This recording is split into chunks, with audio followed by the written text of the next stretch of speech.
Salut, c'est Pépette, bienvenue sur la chaîne Culture qui te permet de briller dans la bonne humeur. Ah, la censure! Elle est vieille comme le monde et elle n'a pas toujours des raisons idéologiques ou politiques. Oh, parfois c'est juste ta tronche qui ne revient pas.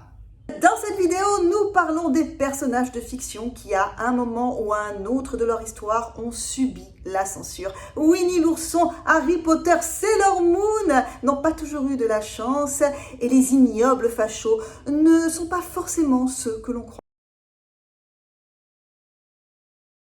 Winnie l'ourson nonchalant qui ne pense qu'à manger du miel n'a pas toujours la visibilité qu'il souhaiterait avoir en Chine, bien que, contrairement à une idée répandue, il ne soit pas officiellement banni. Rien à voir avec le fait qu'il ne porte aucun caleçon, bien que ce soit un attentat à la pudeur. Remontons à 2013 pour comprendre. Tout commence par un mème superposant une image de Xi Jinping et de Barack Obama à celle de Winnie et de Tigrou. La toile chinoise s'enflamme et des centaines d'images comparant le président au nounours rondouillard inondent Weibo, le Twitter chinois. Tu te doutes que la censure va trouver sa moyen. Pour préserver l'image du président, Pékin bannit juste un temps Winnie l'ourson, qui n'avait rien demandé à personne, de l'internet chinois. La fonction de président se respecte, quoi qu'on en dise, et certains pays sont très regardants dessus. Alors après, liberté d'expression ou pas,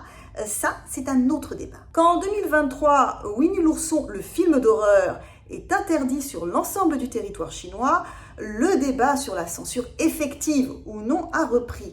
Mais en réalité, le fond du problème n'a rien à voir avec le même de 2013. Il faut comprendre qu'il y a des quotas, parce que la Chine met d'abord en avant ses propres productions, et qui n'ont rien à envier à qui que ce soit. Les gens même viennent sous-traiter chez elle. Alors écoutez, en tout bien tout honneur, on se sert le premier. Le jeune Potter n'est pas le bienvenu dans le Tennessee. Commençons par Nashville.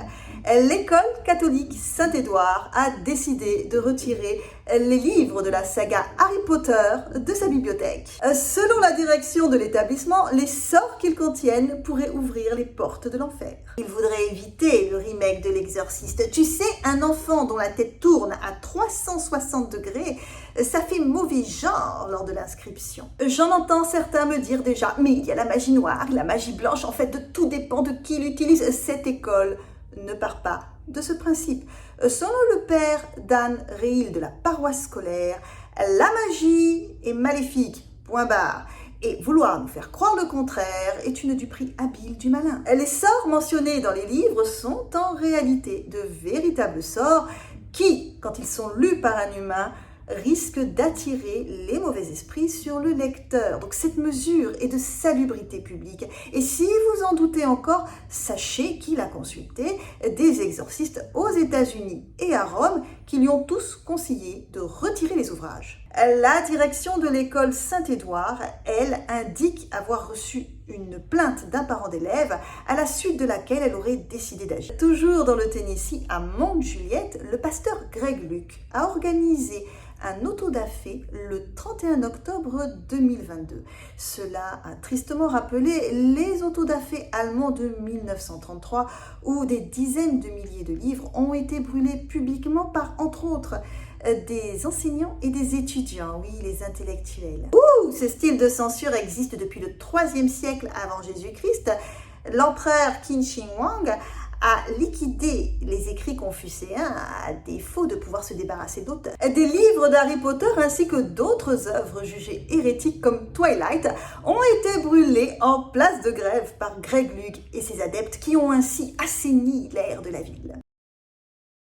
99 est un comics koweïtien dessiné par des Américains mettant en scène de jeunes musulmans dotés de super pouvoirs. Le dessin animé revient sur les origines de l'histoire après la dispersion des 99 pierres représentant le savoir du monde. Diffusé par la chaîne NBC3 basée à Dubaï, le dessin animé est interdit en Arabie Saoudite au motif qu'il donne aux héros les 99 noms attribués à Allah dans l'islam.